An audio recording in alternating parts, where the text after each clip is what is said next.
El título de hoy le puse ¿tentados o probados? Es una pregunta, ¿no? Que la vamos a ir a resolver al final. Eh, para introducirnos un poquito, habíamos analizado y en la introducción que vimos el domingo pasado, algunas recomendaciones que Santiago nos da de cómo debemos considerar, ¿no es cierto? Como dice ahí, Santiago nos ayuda y nos da algunas recomendaciones que debemos considerar en tiempos de adversidades o en circunstancias difíciles de la vida. El domingo pasado vimos todo lo que es la introducción, el contexto de por qué Santiago escribe, a quién escribe Santiago, y analizamos también la situación que la iglesia estaba viviendo, que era un tiempo de persecución, era un tiempo donde ellos eran rechazados, menospreciados por permanecer o ser llamados hijos de Dios, o ser cristianos, ¿no?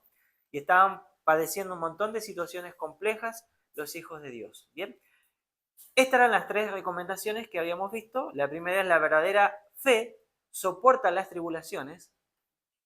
Esto está del versículo 2 al 11 en el capítulo 1. Esto lo vimos el domingo pasado, ¿se acuerdan? La segunda recomendación es que la verdadera fe vence las tentaciones, versículo 12 al 18, que es la que vamos a ver hoy día. Y la tercera recomendación, que si Dios así lo permite, lo vamos a analizar el próximo domingo, que es: la verdadera fe produce resultados prácticos, que son los versículos 19 al 27. Y ahí finalizaríamos con el capítulo 1. ¿Sí?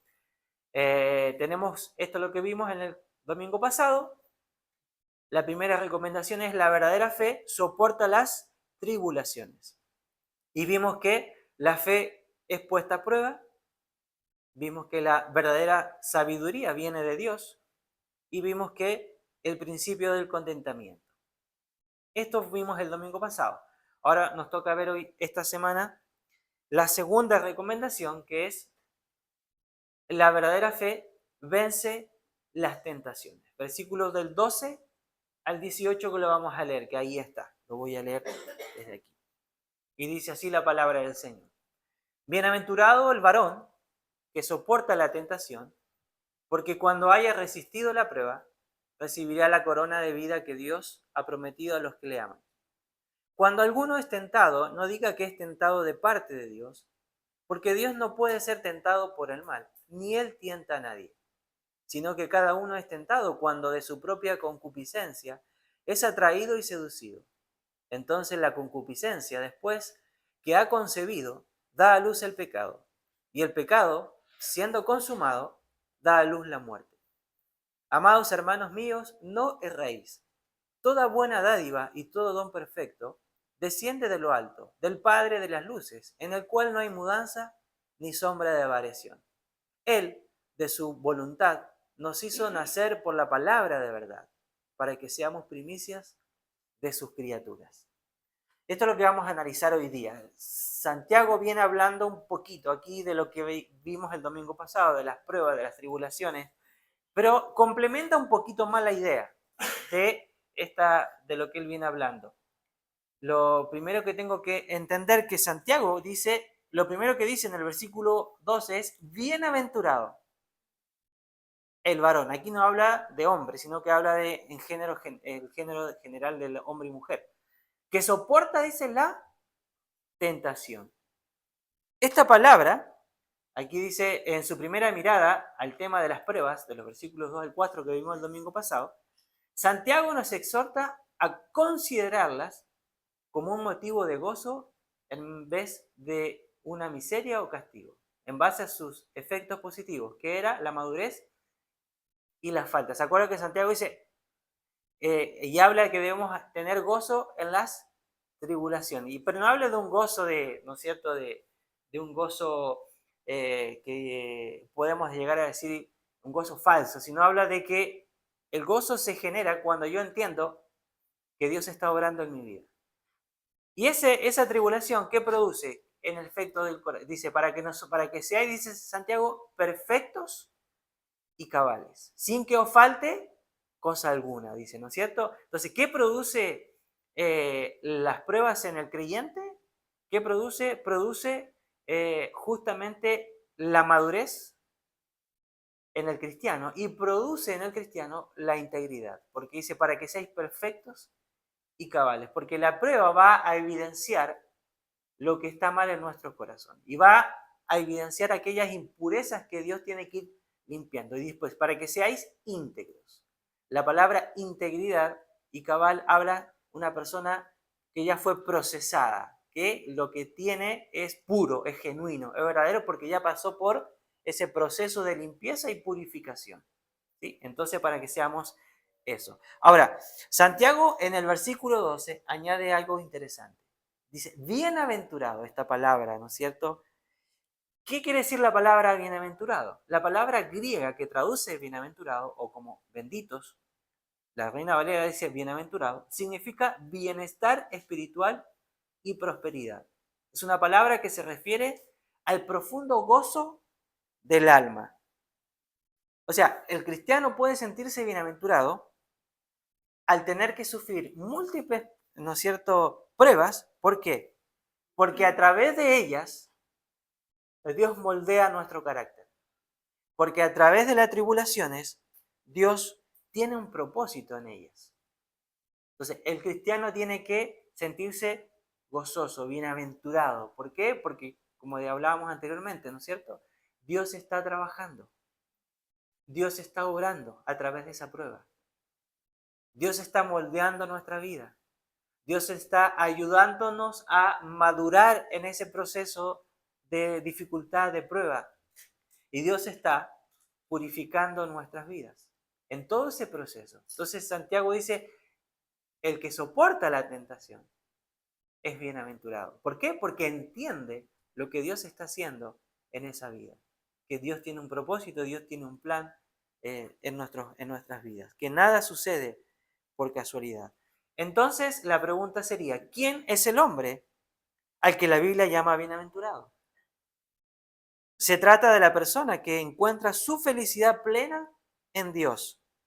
Esa persona puede ser, como dice ahí, pobre, humilde, hambriento o perseguido, pero él es feliz. ¿Por qué? Porque sabe, ¿sí?, que Dios está con él. Porque sabe que es hijo de Dios. Porque sabe que Dios está al control de todas las cosas. Porque sabe que Dios está obrando.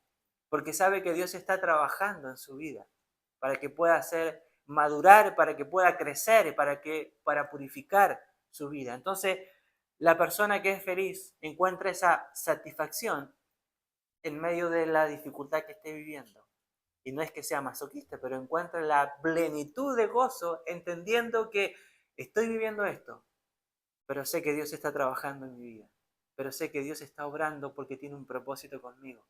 Porque sé que Dios está al control de toda situación. Y Pablo habla en Corintios que Dios no nos dará una tentación mucho más allá que nosotros no podamos soportar, sino que juntamente con la tentación dice que también nos dará la salida. Es porque Dios está al control. Y si Dios está al control, encuentro esa plenitud y esa tranquilidad en medio de la dificultad. ¿Sí? Alzaré mis ojos a los montes, decía el salmista, ¿no? ¿De dónde vendrá mi socorro? Y él mismo se responde, ¿no? Mi socorro viene de Jehová, que hizo los cielos y la tierra, y no dará, dice, mi pie al resbaladero, porque Él nos va a sostener en medio de la dificultad. Y ahí encuentra la plenitud, la bienaventuranza, el creyente, en medio de la adversidad, cuando lo entiende, porque no es fácil de comprenderlo, ¿no es cierto? Ahora, hay una recompensa en medio de esto, porque el versículo dice que le dará la corona de vida, ¿sí? Santiago retoma, ¿no es cierto?, aquí el tema de soportar las pruebas, añadiendo un comentario más acerca de lo que resiste en la prueba, ¿sí? ¿Cuál es este comentario? Lo que podemos esperar si soportamos. Hay recompensa en ello. Dice el texto, ¿no es cierto? Además de ganar constancia y de sentirse íntegros, los que resisten la prueba y la pasan pueden esperar recibir la corona de vida, como dice el texto.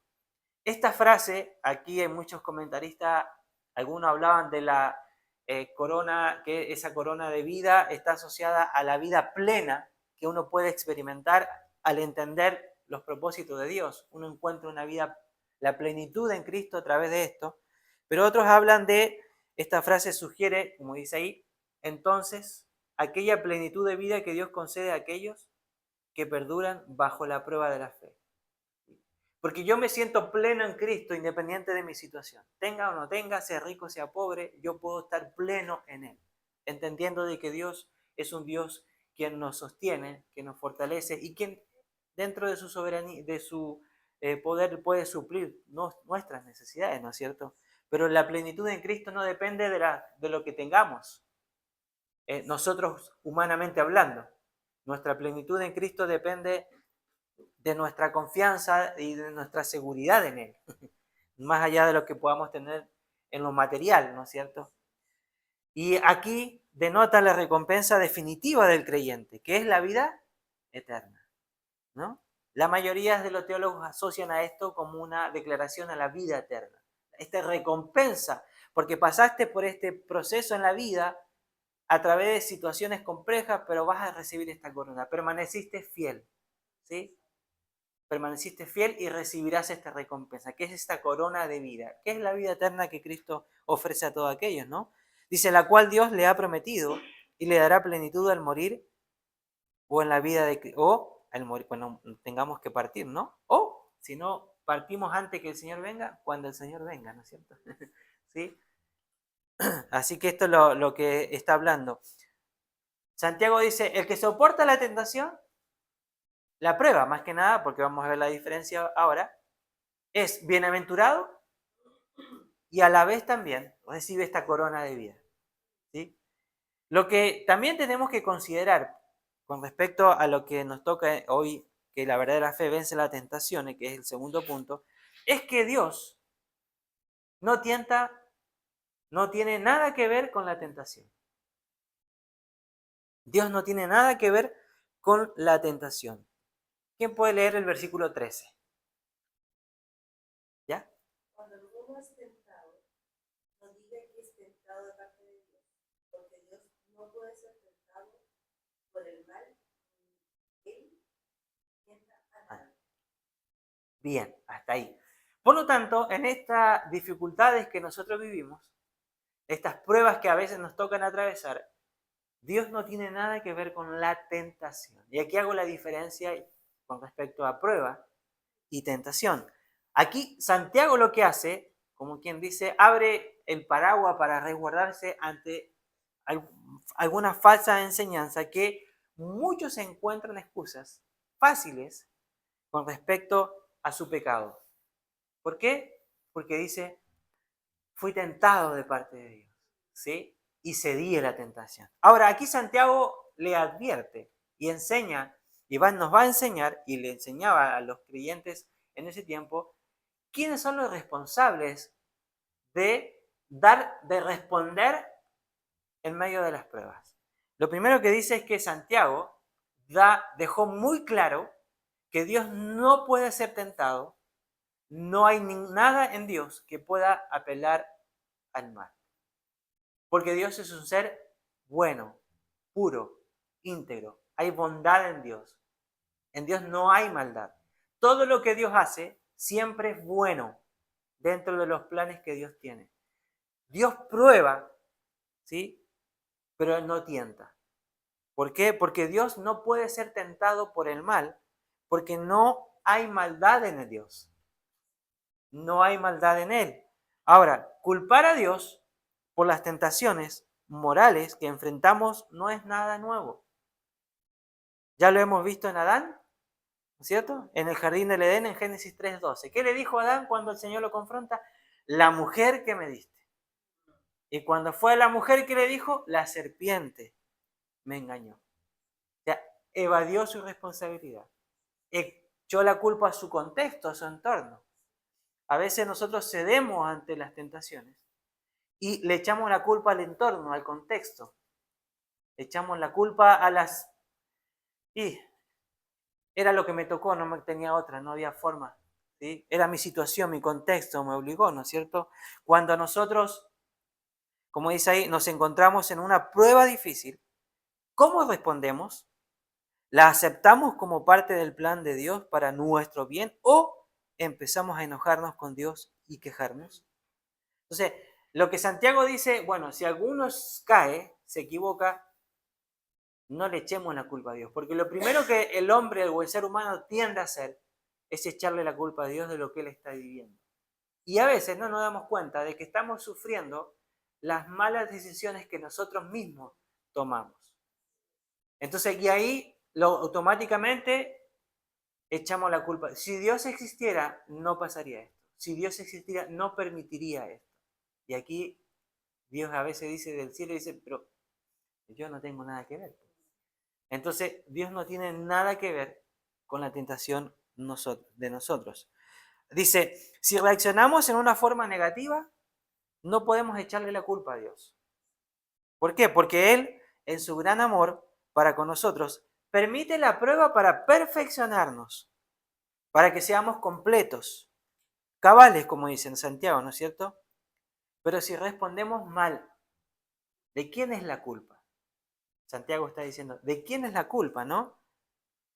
Spurgeon decía lo siguiente, mire, y esto me pareció interesante. Se lo voy a leer de manera textual. Dice, Satanás tienta, Dios pone la prueba, pero la misma prueba puede ser tanto una tentación como una prueba. Puede ser una prueba del lado de Dios y una tentación del lado de Satanás. Así como Job sufrió a causa de Satanás y fue una tentación, también sufrió de parte de Dios a través de Satanás. Y esto constituyó una prueba para él.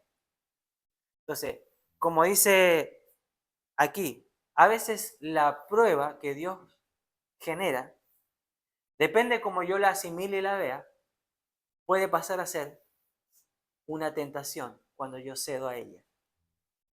Porque Dios prueba, pero quien tienta es el diablo, es Satanás. Cuando Jesús fue tentado, ¿no es cierto? En Juan capítulo 4, en todo, Satanás es quien tienta al hombre siempre a hacer lo malo. Dios no tienta porque no hay maldad en él. Y ahora vamos a ver la siguiente parte para poder entender. Lo segundo es que la fuente de nuestra tentación es nuestro propio deseo malo. Versículo 14 y 15. ¿Quién puede leerlo? En voz. Sino que cada uno es tentado cuando de su propia concupiscencia es atraído y seducido. Entonces la concupiscencia, después que ha concebido, da a luz el pecado. Y el pecado, siendo consumado, da a luz la muerte. Hasta ahí. Bien. Ahora, apreciemos la diferencia. Santiago viene hablando de las pruebas. Cuando alguno dice pasa por prueba, pero aquí en el versículo 14 dice cuando alguno es tentado, ya cambia. Porque la tentación la gesta el diablo. Y la tentación se vuelve tentación en el hombre cuando yo comienzo a ceder a esas cosas. Pero ¿dónde se gesta eso? Dice Santiago, en el corazón del hombre, en el interior. Cada uno es tentado cuando es arrastrado y seducido, dice, por su propio mal deseo que está en el interior, ¿no? Santiago utiliza una ilustración tomada del mundo de la pesca. Cuando dice es arrastrado y seducido, Santiago utiliza una ilustración de la pesca. ¿Por qué? Porque el pez ve la carnada y es tentado ¿a qué? A morderla. Entonces, cuando dicho pez toma la carnada, repentinamente es arrastrado y paga con su propia vida, a veces su inocencia o su ignorancia. Por lo tanto, lo que Santiago está diciendo aquí, así como un pez es seducido por la carnada o el señuelo hasta que muerde el anzuelo, se clava en su boca, así el deseo incontrolado nos seduce y nos clava el anzuelo. Entonces, lo que Santiago está diciendo, no. Aquí Dios no tienta y Dios no tiene nada que ver.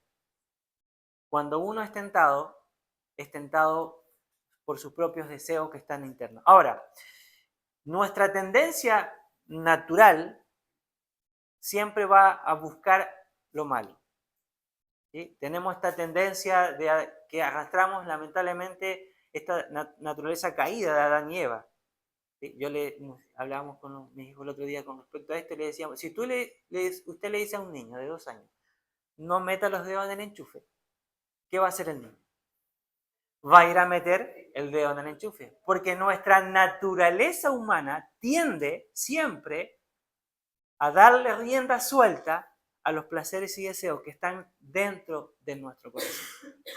Siempre va a buscar lo malo, nuestra naturaleza humana.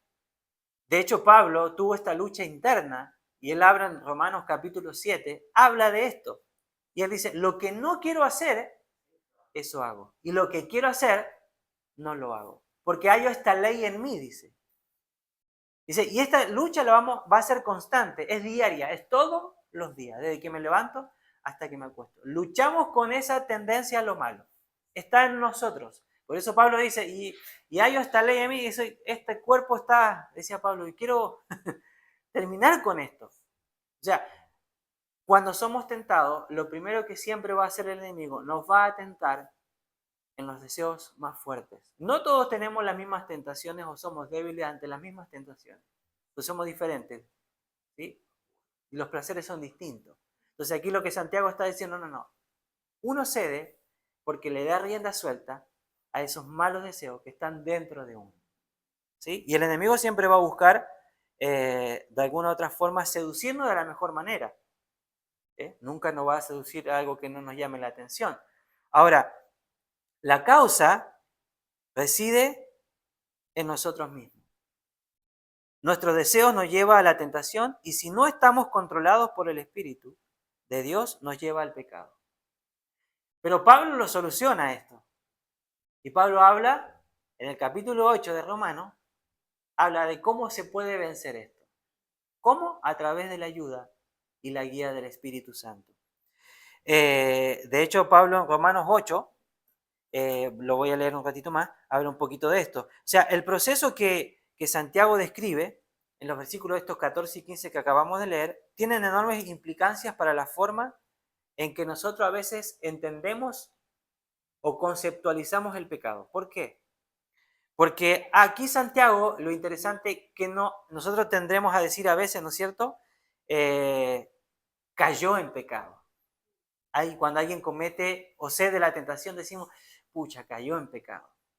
Es como que iba, cayó. O que iba, cedió a la tentación.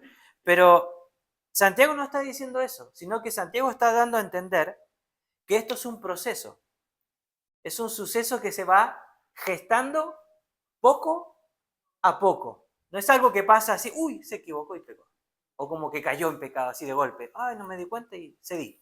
No, esto es un proceso que se va gestando. Es un trabajo, como se dice, que el enemigo va haciendo de hormiga. Poco a poco vamos permitiendo ciertas cosas en nuestra vida que no nos damos cuenta, ¿qué tiene de malo esto? Sí, lo permitimos. Pero después ya permití un margen. Y como ese margen no tenía nada de malo, yo voy permitiendo otro margen más. Y otro margen más. Y después hasta que no nos damos cuenta ya estamos hasta el fondo. Pero es un proceso que el enemigo va trabajando. O sea, después de eliminar toda posibilidad, Santiago aquí, de echarle la culpa a Dios de nuestras malas decisiones, de alguna u otra forma, Santiago nos lleva a considerar el papel que desempeñan nuestros propios deseos que combaten en nuestro corazón. Por lo tanto, lo interesante es que Santiago retrata la tentación como un proceso en vez de un suceso. Esto se va gestando día a día. ¿Sí? Hay un texto que dice que las pequeñas zorras son las que destruyen, ¿sí?, toda la cosecha, ¿no? Y también una vez escuché que son las pequeñas grietas son las que después producen los grandes derrumbes. Porque comenzó algo pequeño, no le dio importancia, se fue expandiendo y después ya no hubo forma de pararlo. Por lo tanto, la primera batalla, como dice ahí, ¿sí?, en la guerra contra el pecado es con los deseos pecaminosos que tratan de seducirnos y atraernos. ¿Cuál debe ser nuestra respuesta? Alejarnos de estos deseos y no ceder de ellos. Por eso, en ninguna parte del texto de la Biblia usted va a encontrar que usted tiene que resistir el pecado. Nunca. Al único que debemos resistir es al diablo, como dice la Escritura. Siempre vamos a encontrar recomendaciones desde el punto de vista bíblico, huir de las tentaciones. Por eso Pablo le decía a Timoteo, ¿no es cierto? Porque era un pastor muy joven, dice: Timoteo, tú huye de las pasiones. Hay que huir, hay que escapar. Una vez hice una predicación hace años atrás con respecto a esta de la santidad y hablaba: soldado que huye, le puse, sirve para otra batalla, ¿no? Entonces le hablé un poquito haciendo alusión a eso. Entonces, escapar, evadir, irnos, ¿sí? No darle ni la más mínima oportunidad, porque el enemigo es un enemigo del punto de vista espiritual, ¿no? Es asesino, ¿sí?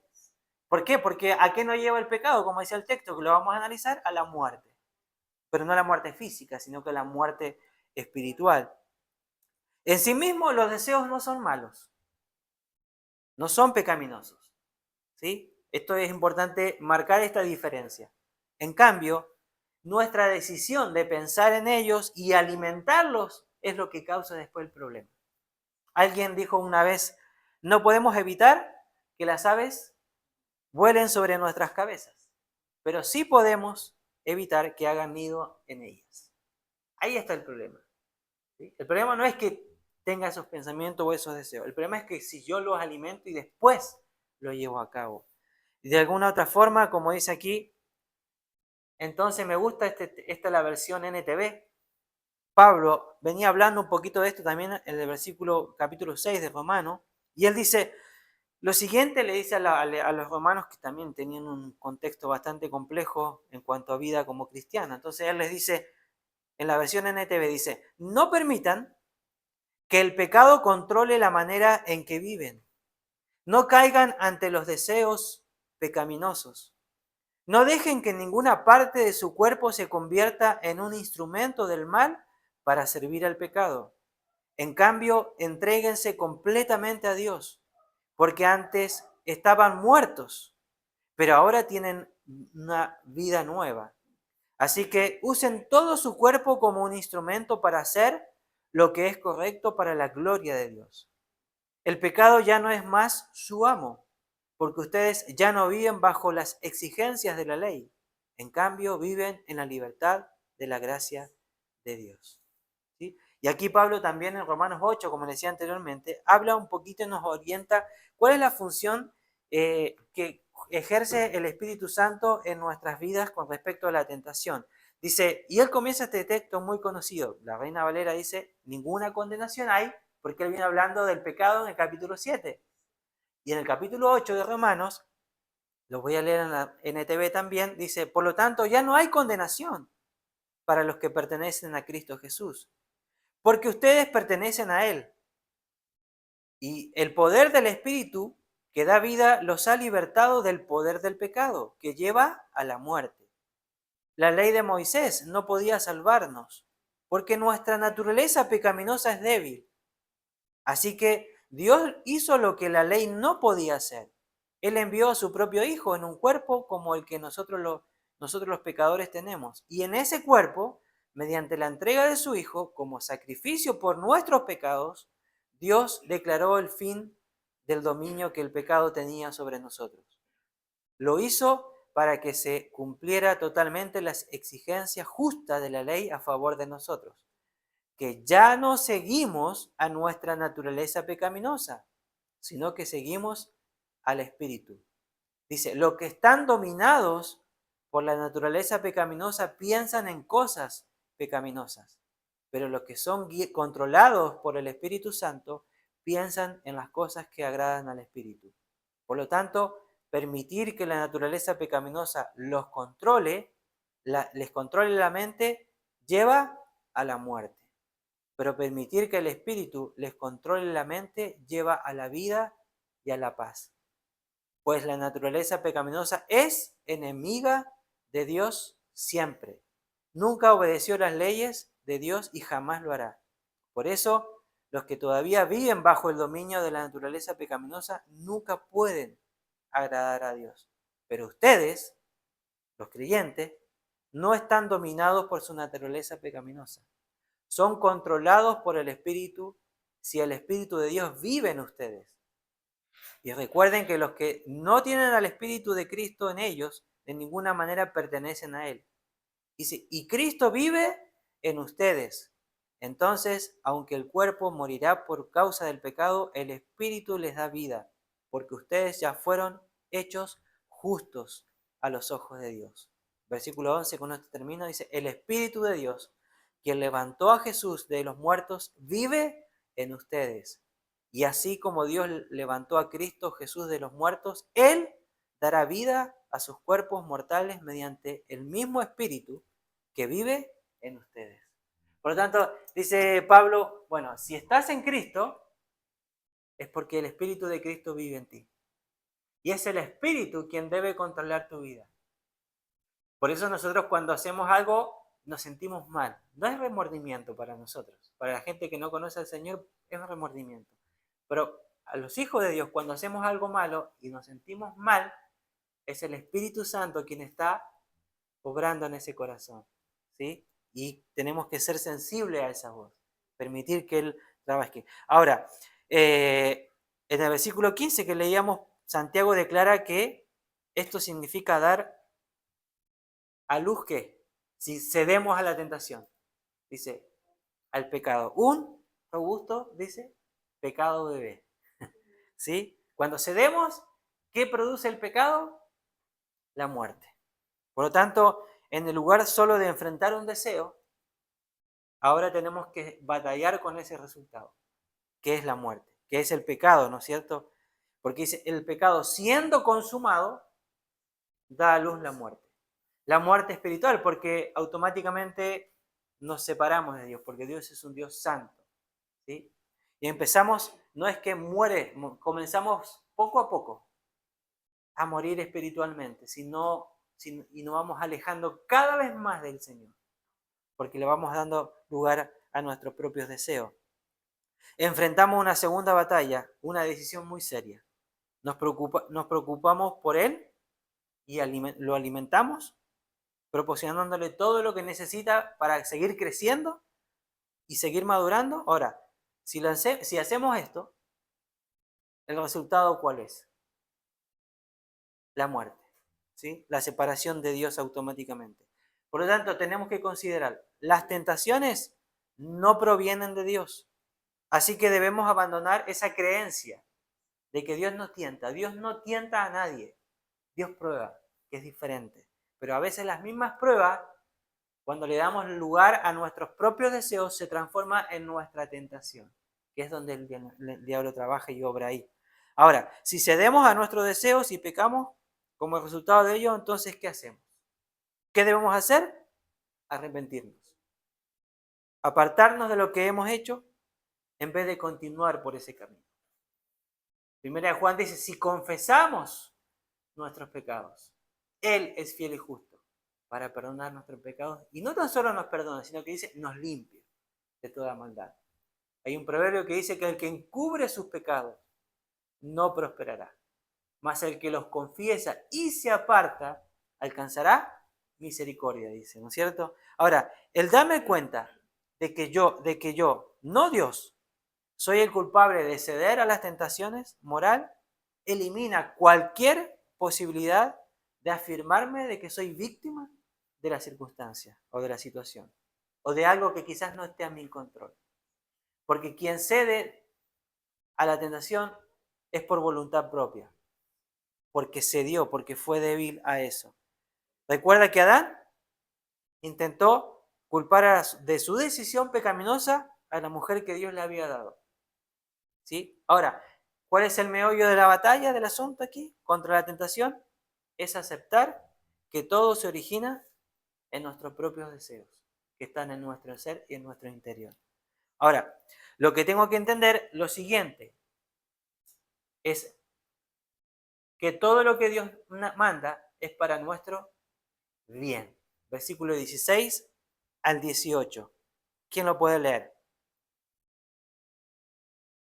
No se engañen. Toda buena dádiva y todo don perfecto viene de lo alto, desciende del Padre de las luces, por el cual no hay cambio ni sombra de variación. En el ejercicio de su voluntad, Él nos hizo nacer por la palabra de verdad, para que fuéramos las primicias de sus criaturas. Bien. Ahora, lo que Santiago está queriendo hacer aquí, con estos versículos, está tratando de aclarar un tema que era complejo en ese tiempo para los judíos, que también es difícil para nosotros entender. Porque lo que está enseñando y lo que analizamos en los versículos anteriores, está diciendo, no, hermanos, tranquilos, no nos confundamos. Dios prueba para purificarnos, para darnos madurez, para darnos crecimiento, para que podamos ser íntegros. Pero Dios no tienta a nadie. La tentación se produce cuando yo le doy rienda suelta a los deseos que están en mi interior. Está aclarando la situación aquí un poquito porque los judíos tenían una confusión. No, el Señor no está tentando, no, Dios no tienta, dice, tranquilo. Dios prueba. Ahora, y después les dice en estos versículos, porque todo lo que Dios hace, todo lo que Dios hace es para nuestro bien, es bueno. Por eso Santiago en el versículo 16 comienza diciendo, la Reina Valera dice, no erréis. O sea, no se equivoquen lo que está diciendo Santiago de alguna manera. No piensen de esa forma. Están equivocados. Entonces le está diciendo, porque la palabra errar o engañar en el griego es planao, que quiere decir engañar llevando al error o seducir, pero a menudo tiene el sentido de engañarse a uno mismo. Entonces lo que está diciendo Santiago al pueblo aquí, a los judíos, o sea, no se engañen a sí mismos. Porque esto, si ustedes se engañan a sí mismos, van a sufrir. Porque no están entendiendo el obrar de Dios. Porque todo lo que Dios hace es bueno. Por eso dice, no se equivoquen, no se engañen, no erréis. Le dice, no es lo que ustedes están creyendo. Por lo tanto, Dios no nos induce al pecado, sino nuestra propia pasión incontrolada en conjunto con nuestra voluntad. Dios no puede ser tentado y Él tampoco tienta a nadie. Ya, tampoco podemos ignorar, dice, el diablo es mentiroso y engañador, presentándose ante el ser humano como ángel de luz, ¿no? Pero cegando sus ojos al peligro del pecado. Primera de Pedro dice, vuestro adversario el diablo anda como león rugiente. Anda ahí, ¿sí? Esperando la presa para agarrarla. De hecho, Pablo en 2 de Corintios habla de que él dice, haciendo referencia a Satanás, ¿no es cierto? Dice, no ignoramos sus maquinaciones. Entonces, tenemos que tener la madurez, tenemos que tener el discernimiento para poder darnos cuenta de cuándo es una tentación y cuándo es una prueba. Entonces ahí tenemos que pedirle que el Señor nos dé la sabiduría para poder entender esto. La Biblia dice que también en 2 de Corintios 11 que el ángel de Satanás se disfraza como ángel de luz, ¿sí? Tratando de hacer que el mal parezca algo bueno, ¿sí? Entonces ahí es importante. O sea, sabemos que Satanás manipula con falsa culpa, explota las debilidades nuestras y distorsiona las escrituras. Cuando Jesús fue tentado, él distorsionó las escrituras. Por eso es importante tener un conocimiento profundo de la palabra del Señor. Ahora, lo interesante de esto es que, dice el texto, toda buena dádiva y todo don perfecto, dice el versículo 17, ¿de quién desciende? De lo alto, del Padre de las luces. Es decir, lo que Santiago está diciendo aquí es que Dios es la fuente de toda buena dádiva y don perfecto, no de la tentación que enfrentamos. Ahora, aquí se utilizan dos palabras diferentes en el griego, ¿no es cierto? Para dádiva o regalo, ¿sí? Para recalcar la perfección de la gracia de Dios y todo lo que incluye, ¿no es cierto? Para beneficio nuestro, ¿no es cierto? La primera, que es dádiva, denota el acto de dar y la segunda, don, es el objeto dado. Entonces lo que Santiago está diciendo, no nos confundamos, porque todo lo que Dios hace es bueno. En todo este proceso de prueba que tienen que pasar, Dios obra para bien, para purificarnos, para hacernos íntegros, puro, real. Y lo siguiente es que todo lo incluido en la generosidad divina siempre es adecuado y completo y beneficioso para nosotros. Todo. Entonces Santiago le dice, no nos confundamos, porque Dios no nos tienta, Dios nos prueba. Y todo lo que Dios hace, toda buena dádiva, todo lo que Dios obra, siempre es para beneficio nuestro.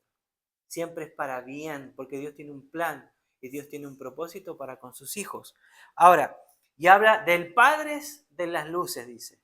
Que todo esto viene del Padre de las luces. Y esto es una expresión antigua para aludir al Dios como el creador de todas las cosas.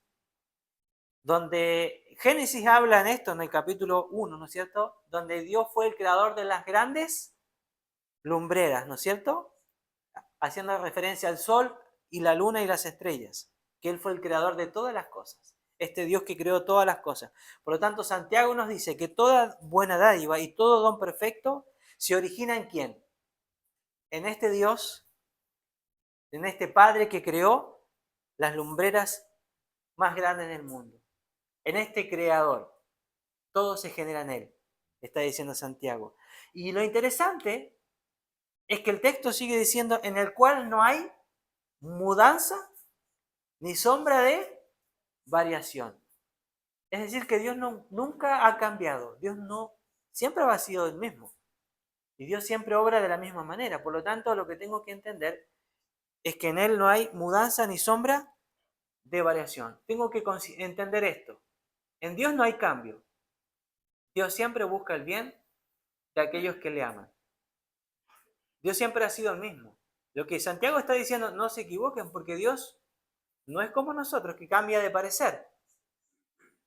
Dios siempre ha sido y sigue siendo el mismo. No hay mudanza ni sombra de variación. Ahora vamos a analizar esto un poquito. ¿Qué quiere decir? Que Dios es constante, permanente, estable, duradero y que se puede confiar en Él. Porque es un Dios que no cambia. Por lo tanto, para probarlo, Santiago apela a dos metáforas. En Dios dice, no hay cambio ni sombra de variación. Estas dos metáforas que Santiago utiliza están relacionadas con la astronomía. ¿Sí? Es algo interesante, porque la palabra cambio en la Reina Valera lo traduce como mudanza. ¿Sí? Está traducida de la palabra griega para laje, que esto indica una variación en la visión debido a factores atmosféricos o astronómicos.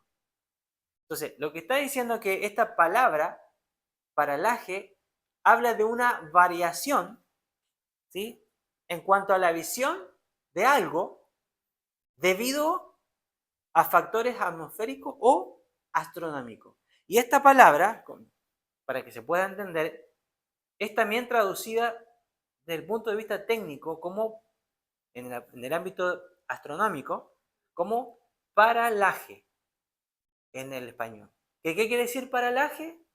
Lo define el diccionario de la siguiente manera: variación aparente de la posición de un objeto, especialmente un astro, al cambiar la posición del observador.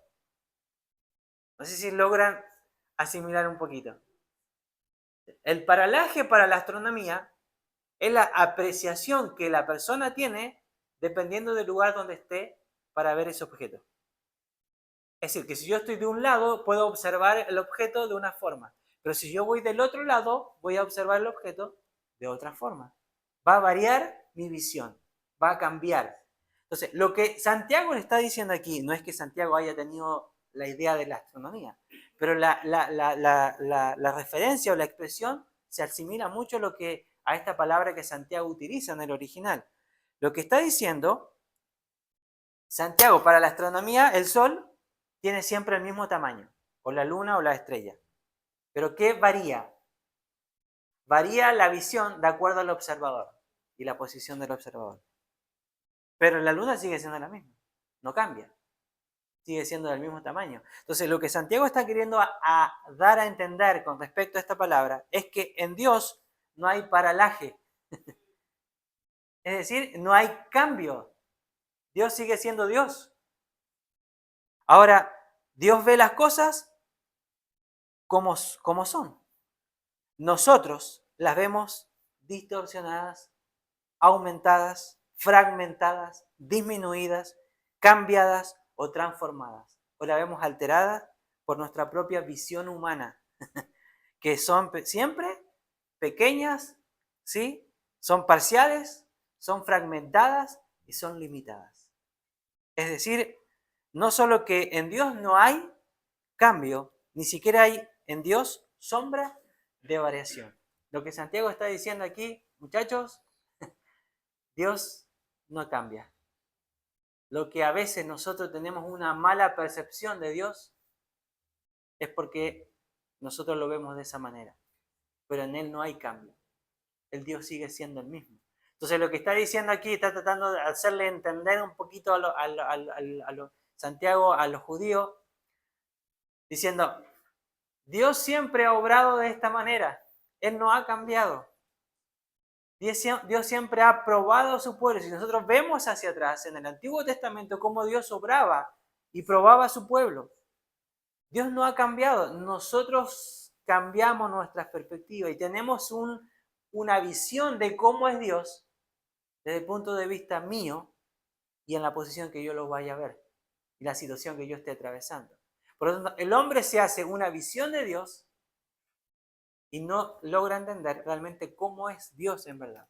Que Dios siempre ha sido el mismo, no ha cambiado y no va a cambiar, porque Dios es la misma palabra, dice Dios es el mismo ayer, hoy y por los siglos. Y Dios obra de esa manera. Eso es interesante porque Santiago dice, Dios va a seguir siendo siempre Dios.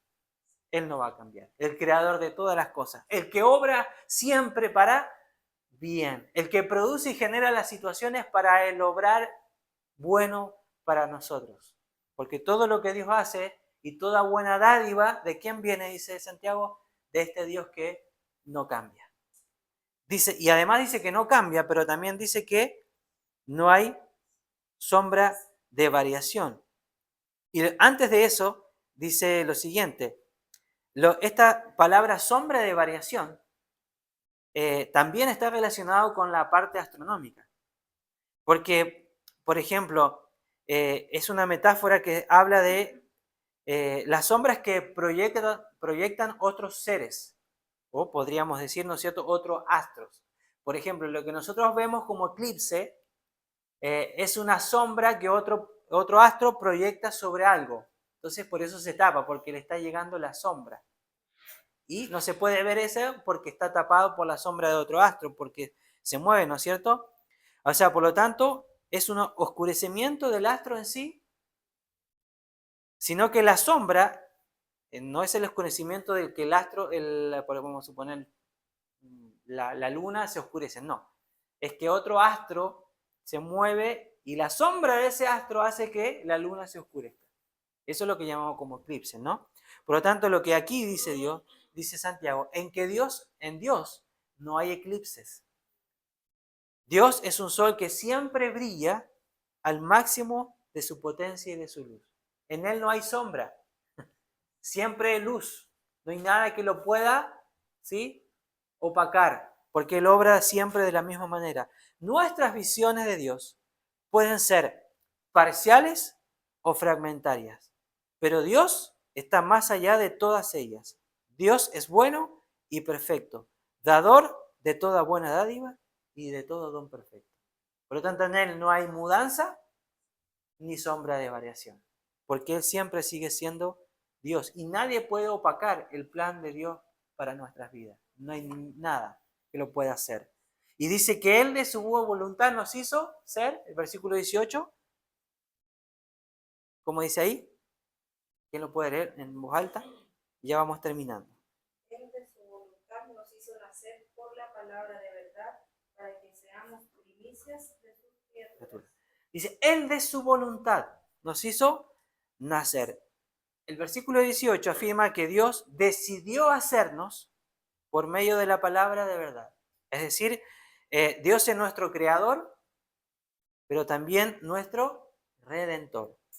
En este versículo el contexto favorece la idea, ¿no es cierto? O la interpretación de que Dios es nuestro recreador, porque nos hace nacer de nuevo en el ámbito espiritual, ¿sí? Él nos da vida nueva por medio de un nacimiento espiritual. De hecho, cuando Jesús se encuentra con Nicodemo, le dice: Nicodemo, tienes que nacer de nuevo. O sea, ¿cómo voy a volver al vientre? No, al vientre de mi madre. No, lo que está diciendo es que Santiago habla de esto, de este nuevo nacimiento. Es de su voluntad. Dios decidió hacerlo. Y habla de un nuevo renacer en el ámbito espiritual. ¿Sí? Por lo tanto, ¿qué produce esto? ¿Cómo se genera esto? Este nuevo nacimiento en el ámbito espiritual, por medio de la palabra de verdad. O sea, cuando este evangelio es proclamado, ¿sí?, Dios regenera al pecador y lo reforma, haciendo de él una nueva criatura. ¿Sí? Se produce este nacimiento. Aquí, así como la palabra en el principio, en el Génesis, dio origen a todas las cosas, ¿de acuerdo? Dijo Dios: sea la luz, y Dios generó todas las cosas. También de la misma manera, Dios regenera el alma de la persona a través de la predicación de la palabra. ¿Sí? Por lo tanto, como dice ahí, por lo tanto, 1 Corintios 1:21 dice, el apóstol Pablo decía: pues ya que en la sabiduría de Dios, el mundo no conoció a Dios, mediante la sabiduría, agradó a Dios salvar a los creyentes por la locura de la predicación. Por eso es importante, y para nosotros es súper trascendental, dar énfasis en el conocimiento de la palabra. Es lo único que puede cambiar, es lo único que puede producir la predicación del Evangelio, la verdadera predicación del Evangelio, la verdadera enseñanza de la palabra de Dios. ¿Y qué nos hizo? Dice: primicias de sus criaturas. Esta palabra es una expresión del Antiguo Testamento, ¿sí?, como tenemos ahí, como dice ahí, que se refiere a las primeras y mejores cosechas que Dios esperaba recibir como ofrenda de gratitud. Antiguamente, en el Antiguo Testamento, se llevaba las primicias. Dice el Éxodo 23:19, dice: las primicias de los primeros frutos de tu tierra traerás a la casa de Jehová tu Dios. Hablaba de llevarle a Dios, pero esto era un acto de fe que se hacía, o de gratitud a Dios, con respecto a que Dios iba a cumplir su promesa de una cosecha completa y que iba a ser satisfactoria al final de la temporada. Es una gratitud, es un acto de gratitud. O sea, entregarle lo primero a Dios para que Dios pueda bendecir lo que viene después.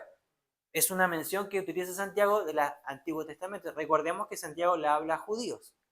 Entonces, pero ¿por qué habla esto? Que Santiago lo está llevando en el ámbito espiritual.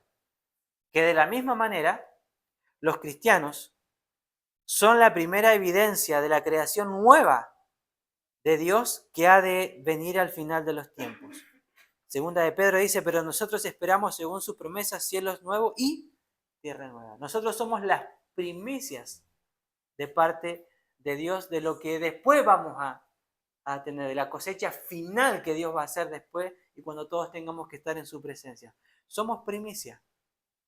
Por lo tanto, dice Pablo, también habla en Romanos, de que esperando, dice, la adopción, la redención de nuestro cuerpo. Nosotros somos primicia de Dios. En el Nuevo Testamento los cristianos son primicia de Dios. Las primeras nuevas creación de Dios en el ámbito espiritual. Y para ya finalizar con esto, y como decía ahí, a modo de conclusión, un repasito de cada uno de los versículos. Versículo 12 dice: recibirá la corona de vida. ¿Qué quiere decir? Que el hombre no puede ganarse la corona de la vida, ya que es Dios quien la da gratuitamente. Dios pide que el hombre ponga toda su confianza en Él y lo ame de todo corazón.